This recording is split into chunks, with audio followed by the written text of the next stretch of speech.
Obviously, you're running to replace Paul Frame. He's been the most visible face of Norfolk for 2 decades now. Why you and why now? Well, Les, I've been part of Norfolk civic and legislative and public life for more than 20 years myself. Started out as a Civic League president and served the city on the Economic Development Authority, helped assemble the property which is now Central Business Park. Later served the city on the Planning Commission and rose to the position of vice chair. And certainly that position was a very important position because council and the Planning Commission deals with land use, which is important as it relates to economic development and zoning. And later served 10 years in the House of Delegates, and my expertise or my area in the House of Delegates was education. 10 years I was in the Education Committee. Norfolk faces some challenges in the area of education. Out of our 44 schools, only 19 have met the minimum state accreditation. I have a plan to help improve our scores and to improve the morale of our teachers, as well as getting parents more involved in public instruction. Well, Norfolk voters are fortunate in the sense that we have 3 candidates who are clearly qualified. You all 3 have a record of public service. You have commitment to the city that's been demonstrated. So what sets you apart as opposed to your opponents? Yes, so as it relates to leadership and temperament, I believe that the leadership that I've displayed as a Civic League president, as a small business owner, my work in the House of Delegates representing Norfolk, carrying Norfolk's charter changes over the years and budget requests sets me apart. More importantly, serving on the Senate Finance Committee, helped crafting a $105 billion budget and setting priorities for the Commonwealth of Virginia, working with 4 different governors and their leadership styles and their secretariats certainly sets me apart. In addition, Norfolk is very dependent on federal dollars. 38% of our general fund, Norfolk's general fund, is directly tied to state and federal sources. To have someone with the Richmond and Washington contacts, it's a resource. That's a resource that we will heavily depend on as we diversify our economy, move from being heavily dependent on defense spending, but realizing that we still need federal spending as relates to resiliency and transportation and health. Let's talk about a couple specific issues. Let's start with crime. First of all, do you support Chief Goldsmith and the work he has done in the department? And in the area of crime, can you name 2, 3 things you might want the city to do differently? Yes, I support Chief Goldsmith. And what I would do first is to increase police presence. The first thing I would do is to allow Norfolk police officers to take the cars home, to have a greater presence in the community. The second thing I would do is to have targets of places that's known for criminal activity. These are through sting operations and raids, and also sweeps. The third thing I would do is police engagement, community engagement roundtables to start the prevention process and the early intervention process. And the fourth and final thing, very strict on code enforcement. Let me ask you about schools. You touched on it a moment ago, and Norfolk certainly has its challenges with school, and that affects your ability to attract residents and businesses. What would you like to see the school system do differently to improve those test scores and improve the environment for students? Yes, the first thing, the City Council should fully fund the requests of our teachers and our school board and the priorities that are set. That conversation should be a joint conversation with the school board and the council to come up with a realistic budget for our schools, and then council should fully fund the requests based on evidence-based responses. In addition to that, we should have smaller class sizes, especially for the high challenge schools where there's high poverty and low academic achievement. Some of the legislation that I've been privy to in Richmond has given localities such as Petersburg some special exceptions. Norfolk should seek a waiver from Richmond to start early in those most challenged schools, start instruction earlier than the school calendar than currently is. In addition to that, late dismissal or even year-round schools for our most challenged schools. And finally, parental involvement. We have to do a better job getting parents or guardians or sponsors of the children involved in instruction and reinforcing homework. All these things, crime, schools, they affect a city's reputation. What would you do personally as mayor to be Norfolk's champion to improve the city's reputation regionally, well, globally? Because you have to do that to attract business now. So first of all, as a Civic League president, I understand that the city is as strong as its weakest neighborhood, and so I will be very visible in community and in neighborhoods. I would start a mayor's civic engagement roundtable where I would meet daily with groups in the mayor's civic engagement roundtable. Number two, I would continue to work with the other mayors, as I currently do, on the Hampton Roads Transportation Accountability Commission. I don't have to get to know the mayors. I'm already at the table with all the mayors in the region. Also, I would continue to work with our delegation in Richmond and in Washington. I currently serve in the Senate of Virginia.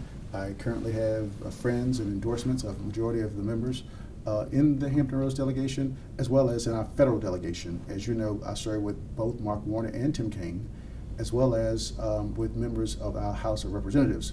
Majority of them at one point were either senators or delegates, and I served with quite a few of them. Those relationships are not only relationships, those are resources that we will need to diversify our economy, to build our image, and to build regionalism. There's a perception among some people in Norfolk, and I know you've heard it, that it's neighborhoods versus downtown. That downtown has gotten the resources and the attention at the expense of many neighborhoods. First of all, do you agree with that? And if so, what would you do to change that? I think yes, it's true in part. Downtown has been the catalyst for Norfolk to do other things in some of the neighborhoods. However, we need to do more in our neighborhoods. I would like to see every neighborhood with a strategic plan or a master plan or comprehensive plan that's driven by the neighborhood, driven by the community, driven by the residents in that neighborhood, of priorities that they want. And as mayor, it's my job to lead the charge, to be the cheerleader for that neighborhood, and share that charge, of course, with my council, and ask the manager to prioritize those requests as we prepare the budget, and certainly use private and public partnerships to help bring about the change that's desired in those neighborhoods. Most of the time these days when you hear light rail, it relates to Virginia Beach, whether it should be extended there. But Norfolk already has light rail. Yes. Should the taxpayers in Norfolk foot the bill to extend light rail to other places, for instance, the Naval Base or the airport, major destinations? I would use the state and the federal government as a resource. I would make the case that light rail should be extended to Old Dominion University, and it should be extended to Norfolk on Naval Base, as well as to our airport. And certainly the case should be made in Richmond and in Washington. 120,000 people drive into Norfolk every day to work because Norfolk has the highest paying jobs. Norfolk has the most jobs in the region. However, if I can build light rail to Old Dominion and to the Naval Base and to the airport, where a lot of these individuals or commuters are going to work or to travel, it would certainly be beneficial to Norfolk. In addition to that, building residential homes to attract those individuals not only to work in Norfolk, but to live in Norfolk by improving our schools, reducing our crime, and building our infrastructure. Let me ask you about the issue of encroachment. Virginia Beach has been very aggressive in terms of buying up properties to protect Oceana. You have the world's largest naval base here. Is it time for the city of Norfolk to consider a similar kind of proposal to prevent encroachment? I know there's been at least one case recently where a project was approved and you got a lot of pushback from the Navy. So as mayor, I would sign an accord with Naval Station Norfolk, as my colleagues have done up in Fort Belvoir. The mayor up in Fairfax has signed an accord with Fort Belvoir. I would know exactly the requests, the needs, and the initiatives of Naval Station Norfolk, as well as NATO, as well as our port, as we want to preserve that economic engine, or those economic engines in our region. The port, the Naval Base, and tourism are the drivers of our economy. The mayor of Norfolk, as Kenny Alexander is the mayor of Norfolk, would have a daily conversation with the commander at Naval Station Norfolk, as well as the commander at NATO, to make sure that we are in concert as relates to economic activity and growth. You mentioned attracting new residents and building new homes. But the city also has low-income residents. What would you do to ensure that there is affordable housing for low-income residents? Yes, 54% of our housing stock right now, Les, is rented. We have about 89,000, 90,000 units, from apartments to single-family homes and condos.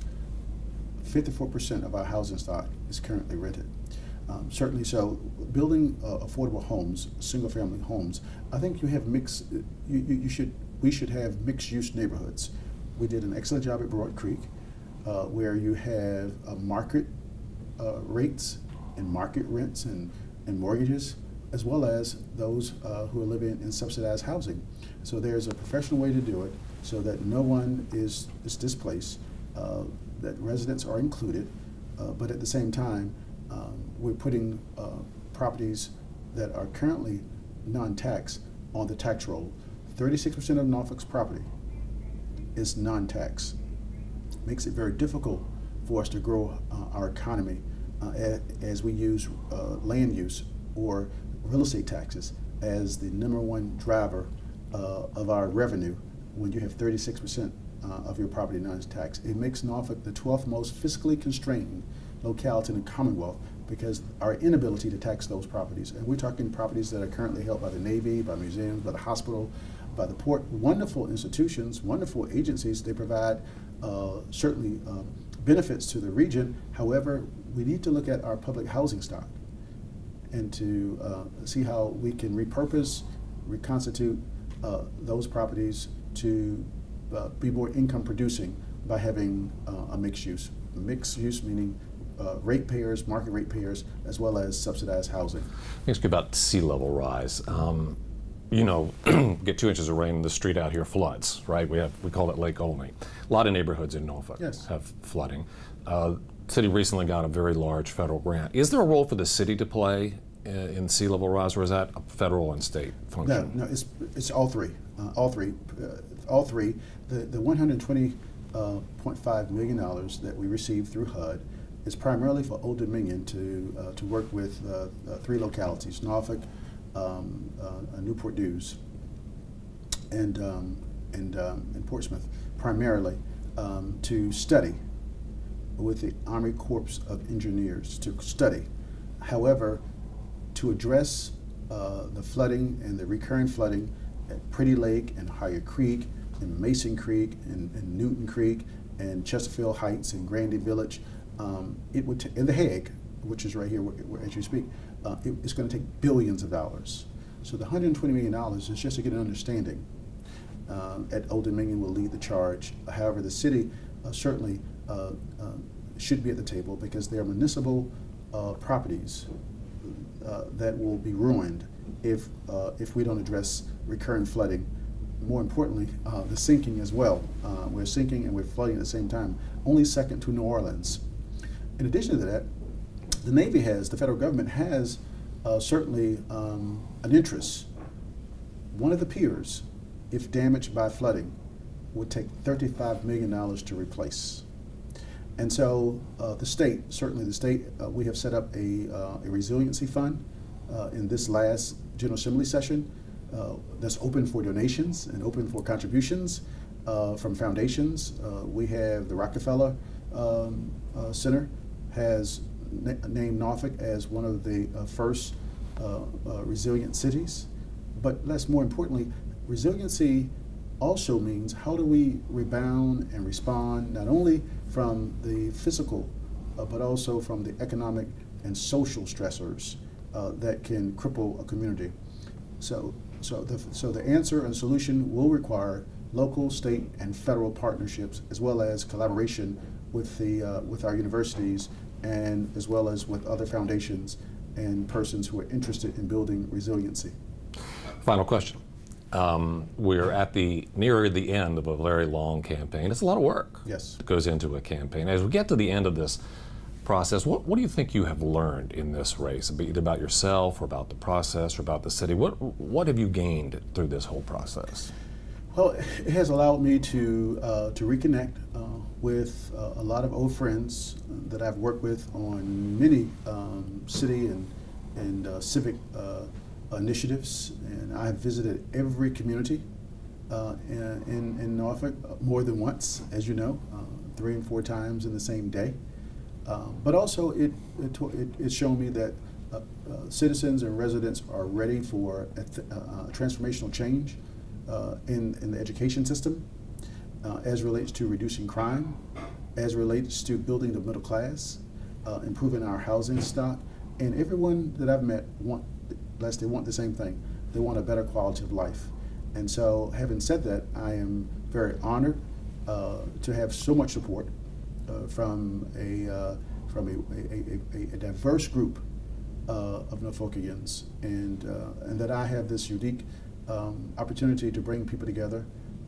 Again, I've done it in the past, I'll do it again, and I'm very pleased to have this opportunity to serve Norfolk in this new capacity as the mayor of Norfolk. Good luck to you.